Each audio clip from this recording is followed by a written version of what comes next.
Hello guys इस video में हम एक्सरसाइज 7.4 का क्वेश्चन नंबर 3 और इसके आगे के क्वेश्चंस करेंगे। मेरी आपसे एक रिक्वेस्ट है कि मैंने इससे पहले जो वीडियो मैंने अपलोड करी है, आई बटन पे वहाँ पे आपको लिंक मिल जाएगा। तो उस वीडियो में मैंने इस एक्सरसाइज का बेसिकली इस पर्टिकुलर एक्सरसाइज का पूरा बेसिक वहाँ पे समझाया है। सारी इनइक्वालिटीज़ कैसे वहाँ पे यूज़ की जाती हैं, थ्योरम्स क्या क्या हैं, सब मैंने बताया था वहाँ पे। तो वो थ्योरम्स इन क्वेश्चंस में यूज़ होंगी, तो मैं यहाँ पे डायरेक्टली उन थ्योरम्स को यूज़ करूँगा। हो सकता है आपको समझ में ना आए, तो पहले आप वो वीडियो देख लीजिएगा ऊपर, तभी इस वीडियो को कंटिन्यू देखिएगा, आपको और ज़्यादा क्लियर हो जाएगी। ठीक है, चलिए स्टार्ट करते हैं question number 3। In figure angle B angle A से छोटा है। फिगर में बोल रहा है कि ये फिगर दे रखी है, एंगल बी जो है वो एंगल ए से क्या है, स्मॉल है। एंगल सी एंगल डी से स्मॉल है। एंगल सी एंगल डी से स्मॉल है। शो करिए कि ए डी बी सी से छोटी होगी। ए डी कहाँ पर है, ये वाली लाइन पूरी, ये बी सी से क्या होगी, स्मॉल होगी। ये आपको क्या करना है, शो करना है।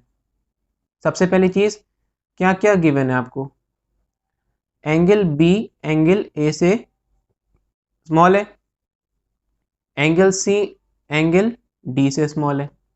ठीक, अब देखो, मैंने बताया था कि किसी भी ट्राइंगल में अगर कोई सा भी एंगल, अगर क्वेश्चन में बोल रहा है कि जैसे यहाँ पे बोला इसने कि एंगल बी जो है वो एंगल ए से क्या है, छोटा, तो एंगल बी के ठीक सामने वाली साइड, ये वाली साइड ओडी, ये भी छोटी हो जाएगी एंगल ए के ठीक सामने वाली साइड ओबी से।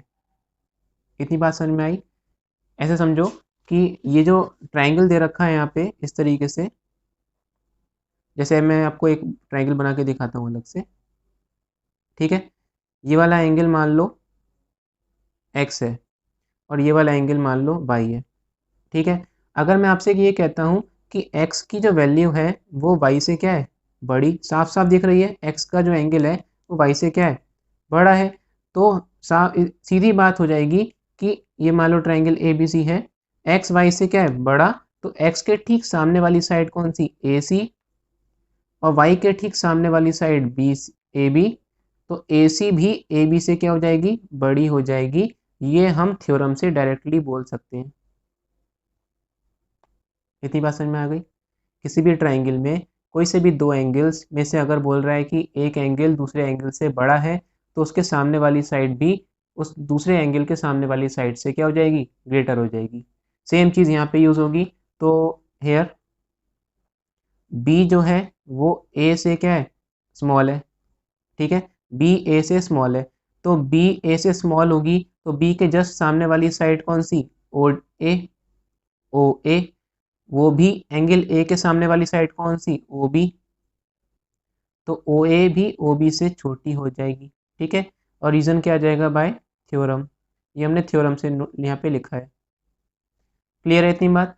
इसी तरीके से इसे डाल देंगे फर्स्ट इक्वेशन, और यहाँ पे देखेंगे angle C also, angle C angle D से छोटा है।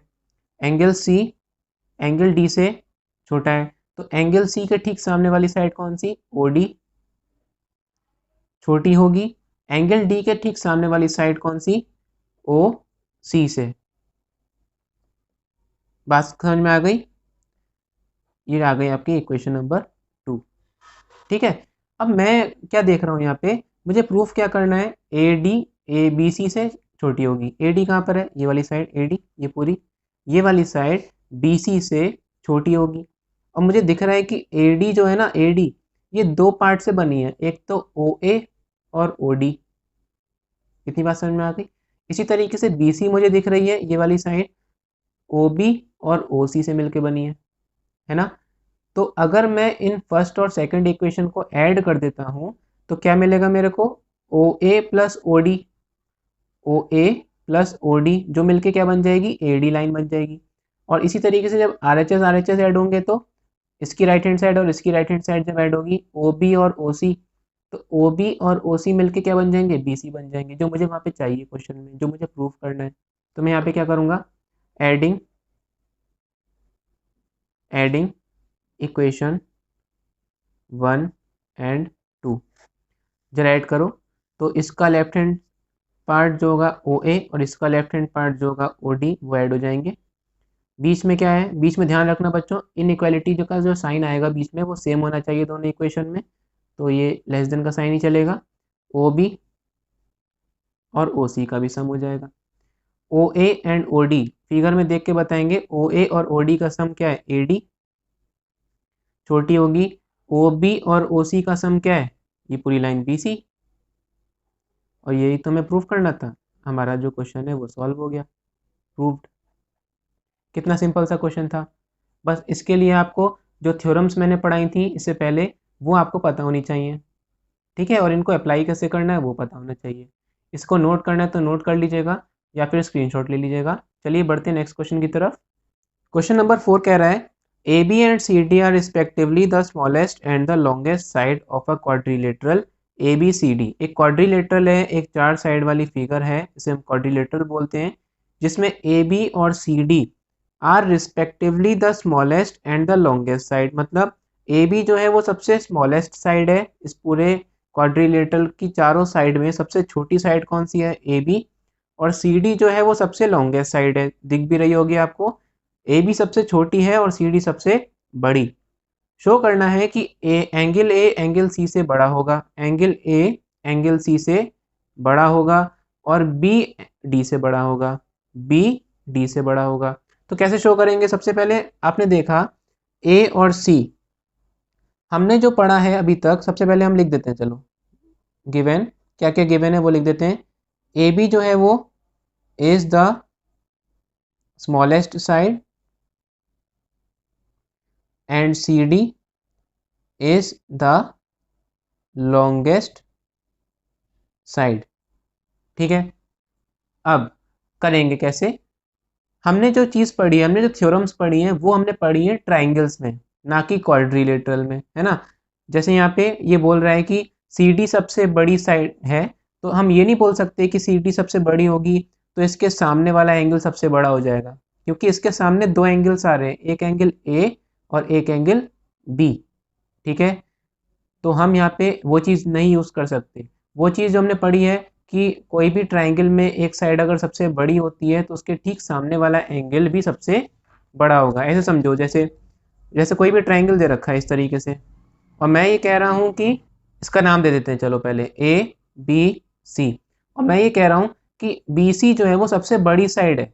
अगर BC सबसे बड़ी साइड हो जाएगी तो थ्योरम से इसके अपोजिट वाला एंगल, BC के ठीक सामने वाला एंगल A एंगल B और एंगल C से सबसे बड़ा हो जाएगा, एंगल B से भी बड़ा हो जाएगा और एंगल C से भी बड़ा हो जाएगा। ये थ्योरम थी, है ना।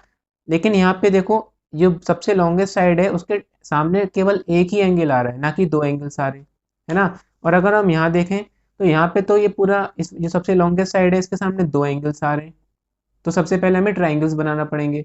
तो मैं क्या करता हूँ, A और C को ज्वाइन कर देता हूँ, A और C को डॉटेड लाइन से इस तरीके से बना देता हूँ, ठीक है। अब देखो एंगल A जो है यहाँ पे दो पार्ट्स में डिवाइड हो गया, इसका नाम दे देता हूँ मैं 1 और इसका नाम दे देता हूँ मैं 2, ठीक। ऐसे यहाँ पे 3 और इसका नाम दे देता हूँ मैं 4, ठीक है। सबसे पहले हम फर्स्ट पार्ट कर रहे हैं, एंगल A जो कि 1 और 2 का सम होगा, और एंगल C जो कि एंगल 3 और एंगल 4 का सम होगा। सबसे पहले हम इनको सॉल्व करेंगे। अब देखो in triangle ABC, ABC triangle में खुद बताओ AB जो है वो सबसे छोटी साइड है ना। जब AB सबसे छोटी साइड होगी तो AB BC से भी छोटी होगी, होगी नहीं होगी भाई। जब AB इस वाली साइड से, इस वाली साइड से और इस वाली साइड से तीनों से छोटी है तो AB इससे भी छोटी होगी नहीं होगी। तो यहाँ पे क्या आएगा, AB जो है वो BC से क्या है, छोटी, ठीक है। AB के ठीक सामने वाला एंगल कौन सा, एंगल 3, ठीक है। और BC के ठीक सामने वाला एंगल कौन सा, एंगल 1। ध्यान से देखना, BC के ठीक सामने वाला एंगल कौन सा है, 1। इस ट्राइंगल में देखना, बस ऐसे समझ लो, इसे छिपा देता हूँ मैं ऊपर, ठीक है। अब बताओ नीचे वाले ट्राइंगल में देखो, एंगल 3 के ठीक सामने वाला, BC के ठीक सामने वाला एंगल कौन सा है, BC के ठीक सामने वाला एंगल ये रहा, और AB के ठीक सामने वाला एंगल ये रहा। ठीक है, ए बी सबसे छोटी है तो 3 भी सबसे छोटा हो जाएगा, और बी सी से छोटी है मतलब 3 जो है वो 1 से क्या हो जाएगा, छोटा हो जाएगा। ठीक है, ये मैंने चीज़ यहाँ लिख दी। और क्यों, बाय थ्योरम, थ्योरम से लिखी है जी, मैंने अपनी मर्जी से नहीं लिखी है। ठीक है, ये आ गई आपकी फर्स्ट इक्वेशन। इसी तरीके से in triangle A D C, अभी ए डी सी में देखेंगे। इस बार मैं क्या करूँगा, इस बार मैं ये वाला ट्राइंगल छिपा देता हूँ। ठीक है, अब बताओ मुझे ए डी सी में सबसे बड़ी साइड कौन सी है, ये रही सी डी। तो सी डी जो होगी वो ए डी से भी बड़ी होगी और ए सी से भी बड़ी होगी। क्लियर है ना बात। तो सी डी जो है वो सबसे बड़ी साइड है, तो सी डी के ठीक सामने वाला एंगल कौन सा, 2, ये भी सबसे बड़ा एंगल होगा। बात क्लियर हो गई। तो मैं यहाँ पे लिख दूंगा कि सी डी जो है वो बड़ी है, किससे बड़ी है, ए डी से। ठीक है, सी डी जो है वो ए डी से क्या है, ग्रेटर है। तो सी डी के सामने वाला एंगल कौन सा, 2, और ए डी के सामने वाला एंगल कौन सा, 4। 2 भी क्या होगा, 4 से क्या हो जाएगा, बड़ा हो जाएगा। ठीक है, ये भी हमने कहाँ से लिखा, बाय थ्योरम। इतनी बात क्लियर हो गई। किसी भी ट्राइंगल में अगर कोई साइड सबसे बड़ी होती है तो उसके ठीक सामने वाला एंगल भी बाकी दोनों एंगल से बड़ा हो जाता है। ठीक है, और अगर किसी ट्राइंगल में कोई साइड सबसे छोटी होती है तो उसके सामने वाला एंगल भी बाकी दोनों एंगल से सबसे छोटा हो जाता है। ठीक है, इसे डाल देते हैं सेकंड इक्वेशन। हमें चाहिए क्या है, एंगल 1 और एंगल ए और एंगल सी चाहिए हमें। ठीक, तो अगर आप फिगर में ध्यान से देखो तो एंगल ए जो है, एंगल ए वो 1 और 2 का क्या है, सम, सम है कि नहीं है। अगर मैं इक्वेशन 1 को देखूं तो एंगल 1 मुझे राइट हैंड साइड में दिख रहा है, तो अगर मैं इसको ऐसे लिख दूं, एंगल 1 को इधर लिख देता हूँ एंगल 1, और एंगल 3 को उधर लिख देता हूँ, और बीच में एंगल 1 3 से क्या है, बड़ा, तो मैं यहाँ पे साइन भी ऐसा बना दूंगा। कोई फर्क थोड़ी पड़ेगा ऐसे, एंगल 1 को इधर लिख दिया, एंगल 3 को इधर लिख दिया, कोई फर्क नहीं पड़ेगा। अभी आप समझ जाओगे मैंने ऐसा क्यों किया।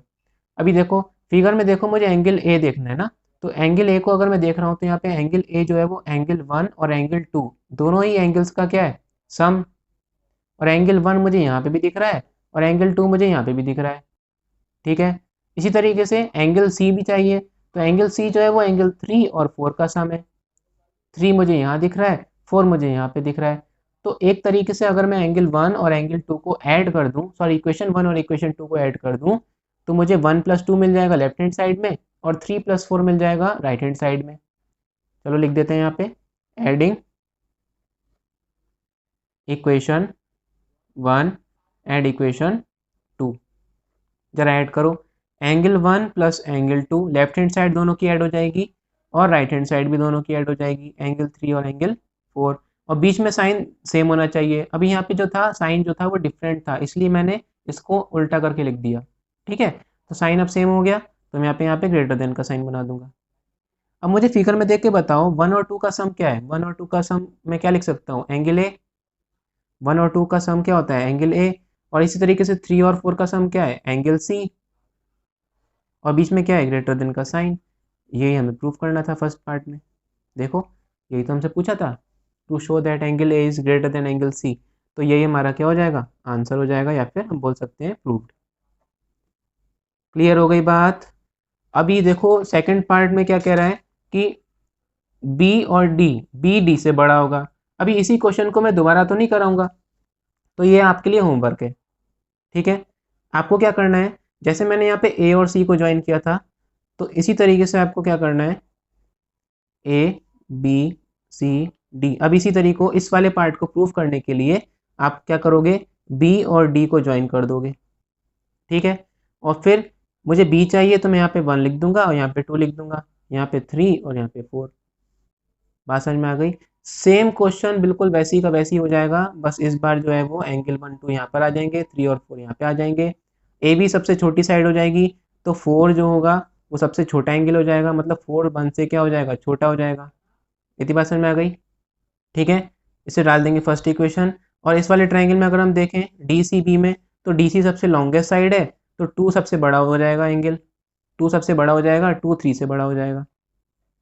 ठीक है, इसको मैं उल्टा करके लिख देता हूँ, 3 सबसे छोटा हो जाएगा 2 से, इसे डाल देंगे सेकंड इक्वेशन। कोई नई चीज़ नहीं कर रहा हूँ, जो मैंने यहाँ पे कराई बस यहाँ पे आपको शॉर्ट में करके दिखा रहा हूँ ताकि आप ये होमवर्क में कर सको। ठीक है, अब इनको ऐड कर देंगे, 4 + 3 हो जाएगा लेफ्ट हैंड साइड में, बीच में लेस देन का साइन है, और राइट हैंड साइड में क्या आ जाएगा, एंगल 1 + एंगल 2। अब मुझे बताओ 4 और 3 का सम कितना है, 4 और 3 का सम क्या है, डी, छोटा हो जाएगा, 1 और 2 का सम क्या है, बी, बी डी से बड़ा है, ऐसे भी बोल सकते हैं हम इसको। ठीक है, और यही हमें प्रूव करना था, तो ये चीज़ आपको फेयर में करनी है। ठीक है, तो यहाँ पे कर लेना खुद, लेकिन क्वेश्चन में आपको ये चीज़ दोबारा नहीं करनी है, ध्यान रखना। ये कहीं आप दोबारा से क्वेश्चन, जब भी आप एग्जाम में अगर ये क्वेश्चन आता है तो आप केवल एक ही लाइन ड्रॉ करेंगे और पहला पार्ट प्रूफ कर देंगे, इन दोनों में से कोई भी एक पार्ट प्रूफ कर देंगे और नीचे लिख देंगे similarly, similarly we can proof angle B angle D से बड़ा होगा बाय ज्वाइनिंग, क्या ज्वाइन करके, बी को डी से, लिख देंगे यहाँ पे by joining B and D, बस इतना लिख के छोड़ देना है। ठीक है, केवल एक पार्ट करना है क्योंकि दोनों सेम पार्ट है तो दो दो बार थोड़ी करेंगे इस क्वेश्चन को, लेकिन होमवर्क में आपको करना जरूर है क्योंकि ताकि आपको ये प्रैक्टिस हो जाए कि कैसे हो रहा है। ठीक है, चलो नेक्स्ट क्वेश्चन देखते हैं, क्वेश्चन नंबर 5। क्वेश्चन नंबर 5 कह रहा है in figure P R is greater then P Q, P R जो है वो पी क्यू से बड़ी है, and P S bisects angle Q P R, और ये पी एस जो है ये angle P Q R, sorry Q P R इसको दो इक्वल पार्ट्स में डिवाइड कर रही है। बाइसेक्ट का मतलब क्या होता है, दो इक्वल पार्ट्स में डिवाइड करना, तो क्यू पी आर जो है वो दो इक्वल पार्ट्स में क्या हो जाएगी, डिवाइड हो जाएगी। इसका मतलब क्या कि ये वाला एंगल जो होगा और ये वाला एंगल जो होगा ये दोनों आपस में क्या हो जाएंगे, बराबर हो जाएंगे। ठीक है, बाइसेक्ट्स का मतलब होता है दो इक्वल पार्ट्स में इक्वल इक्वल डिवाइड कर देना, जो कि ये लाइन जो है वो इस पूरे एंगल को कर रही है। आगे क्या करना है, to prove angle P S R और P S Q, P S R P S Q से बड़ा होगा।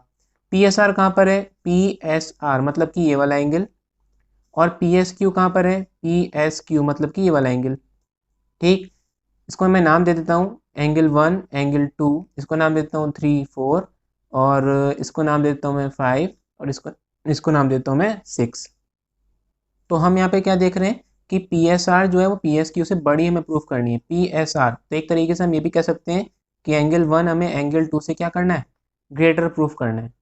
ठीक है, नेमिंग दे दिया करो क्वेश्चन में, जब भी कोई क्वेश्चन प्रूफ वाला आया करे तो आप नेमिंग दे के कर सकते हो। बार बार पी एस आर या पी आर क्यू अब कितनी बार लिखोगे ना, उसकी जगह पे आप क्या लिखोगे, एंगल 6 लिखोगे डायरेक्ट।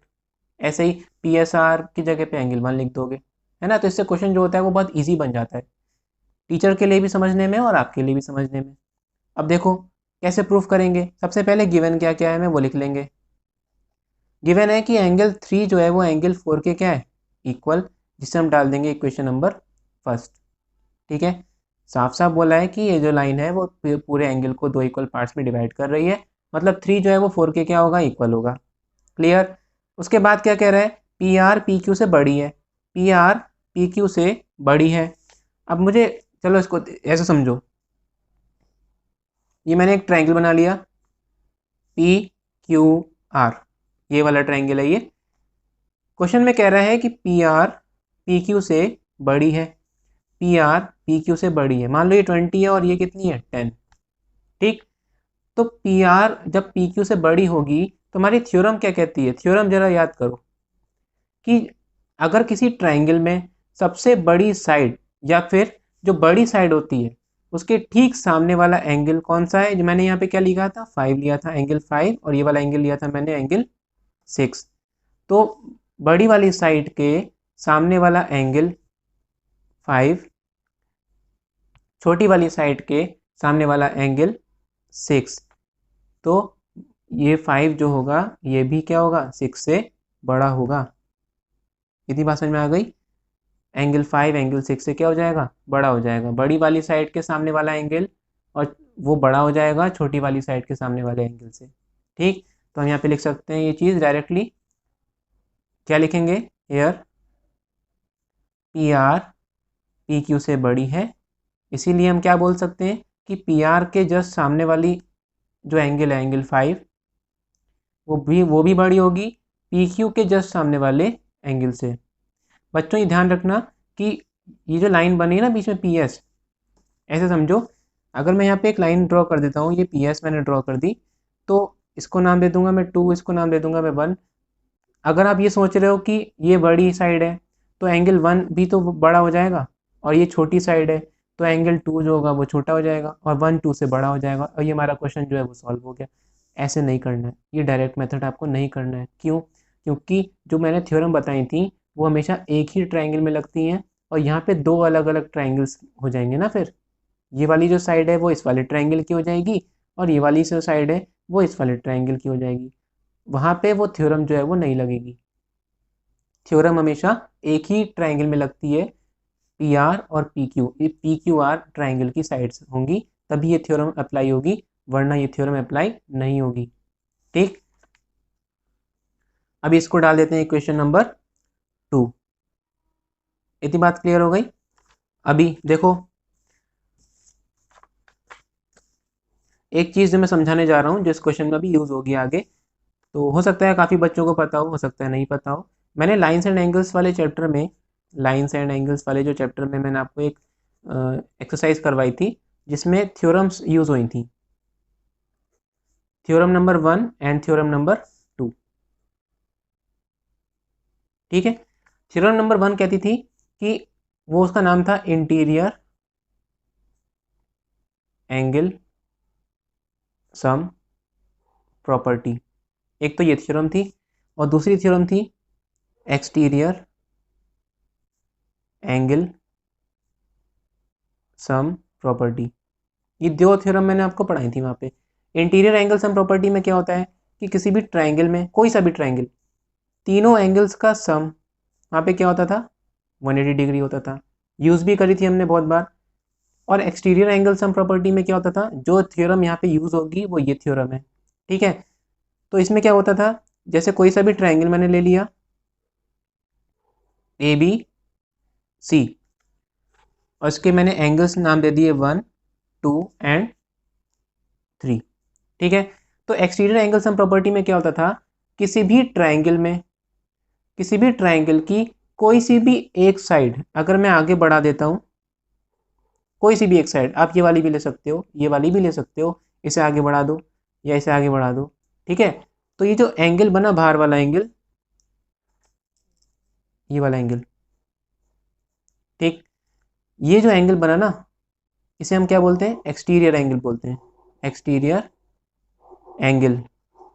और ये जो एक्सटीरियर एंगल होगा, ये जो एक्सटीरियर एंगल है, ये exterior angle interior angle, opposite interior angle, कौन से, इस एक्सटीरियर एंगल के साथ में एंगल कौन सा लगा हुआ है, एंगल 3, इसे छोड़ देंगे, एक्सटीरियर एंगल के साथ वाले एंगल को छोड़ देंगे, बचे कौन से, एंगल 1 और एंगल 2। इसका नाम देता हूँ मैं एंगल 4। ठीक, तो ये वाला जो एंगल है 4 है, ये अंदर के अपोजिट साइड वाले 1 और 2 का सम के क्या होते हैं, इक्वल होते हैं। थ्योरम आपकी ये कहती है।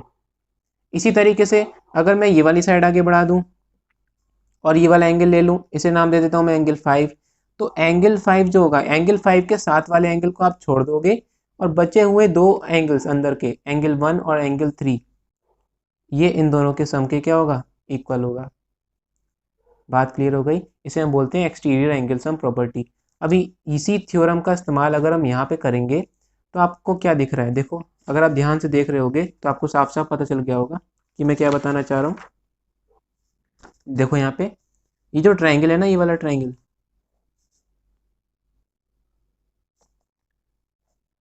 पी क्यू और एस, ये कितना है 4, ये कितना है 5, और ये कितना है 2, और ये वाला एंगल कितना है 1। यहाँ पे एक्सटीरियर एंगल का काम कौन कर रहा है, एंगल 1।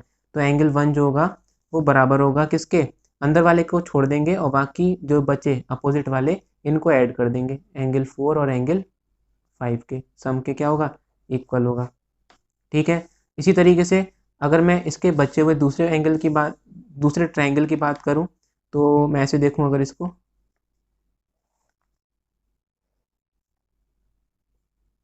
ठीक, ये एंगल 1 आ जाएगा, ये 3 और ये 6, और ये वाला एंगल कितना है 2। तो यहाँ पे जो एक्सटीरियर एंगल का काम कर रहा है वो कौन है, एंगल 2।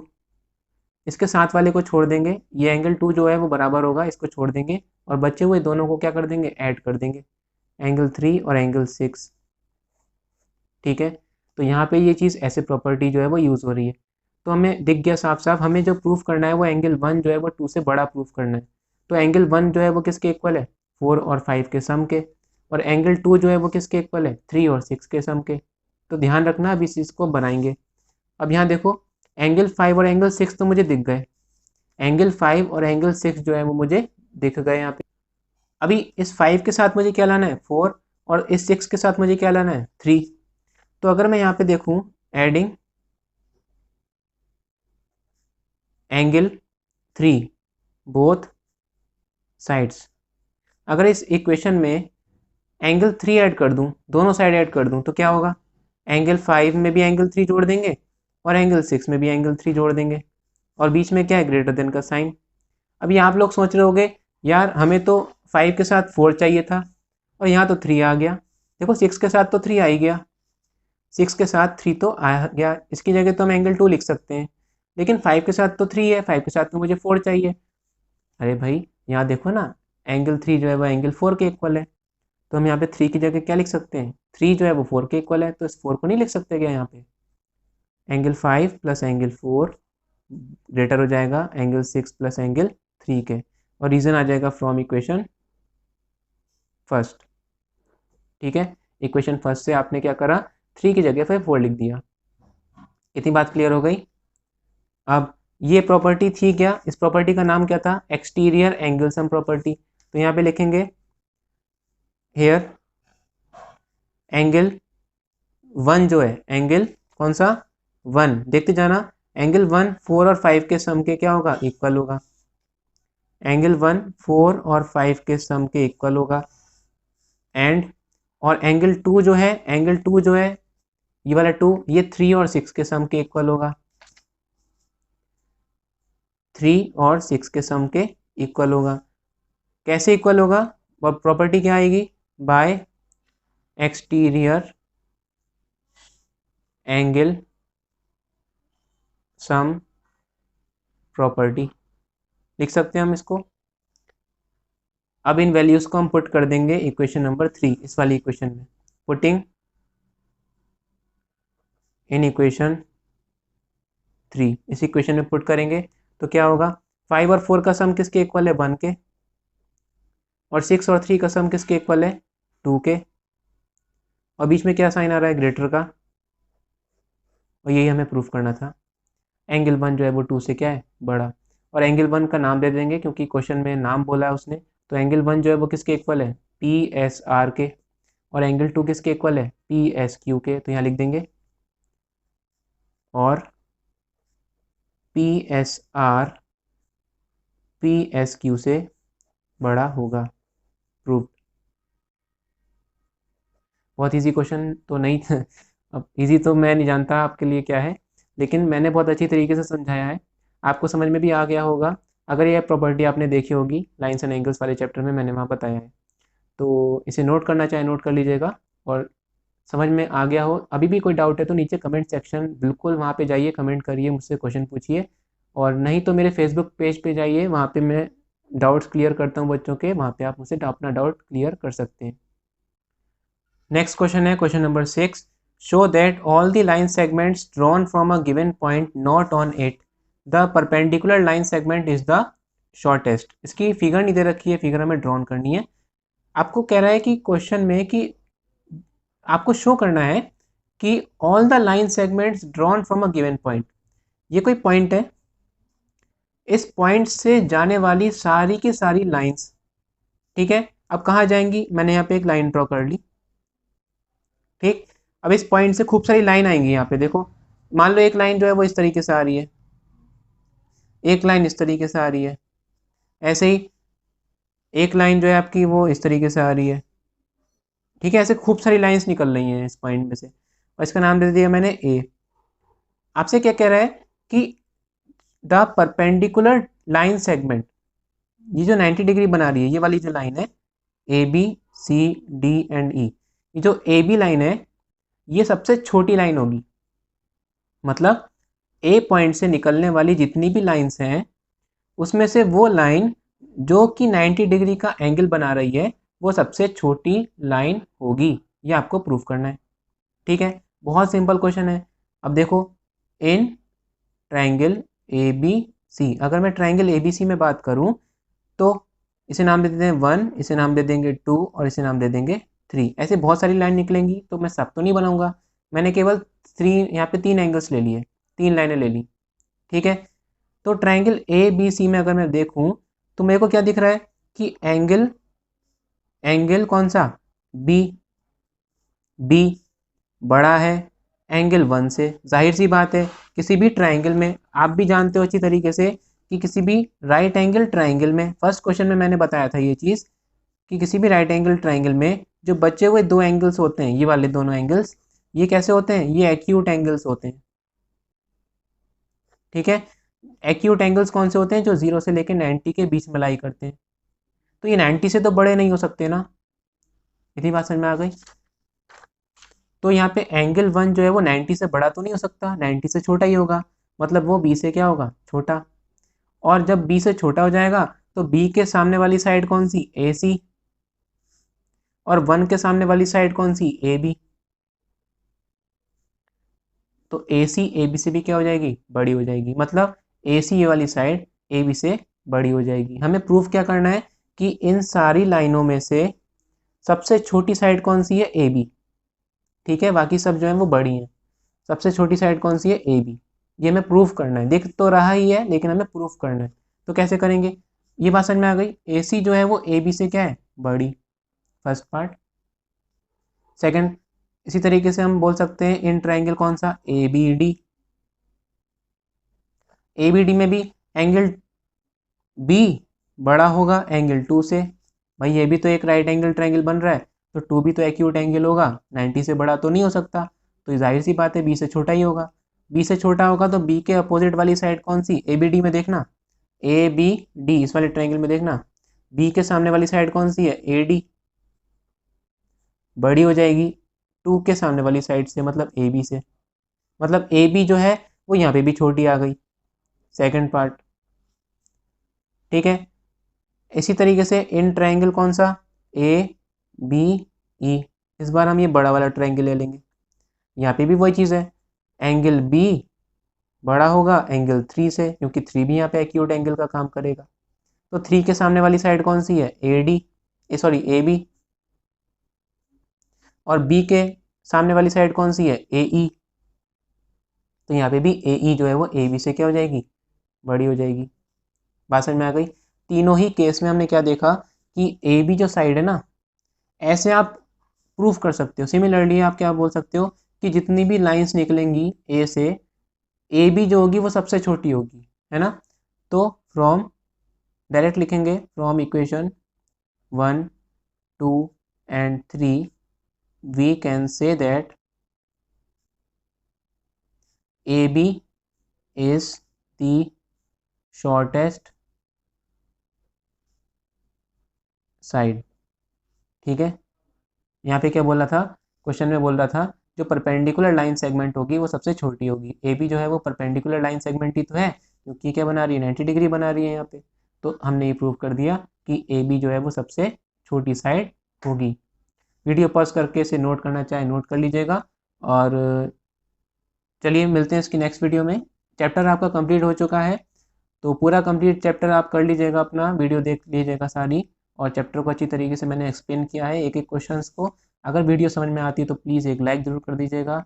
चैनल पे नए हैं तो चैनल को सब्सक्राइब जरूर कर लीजिएगा। Thank you and have a nice day.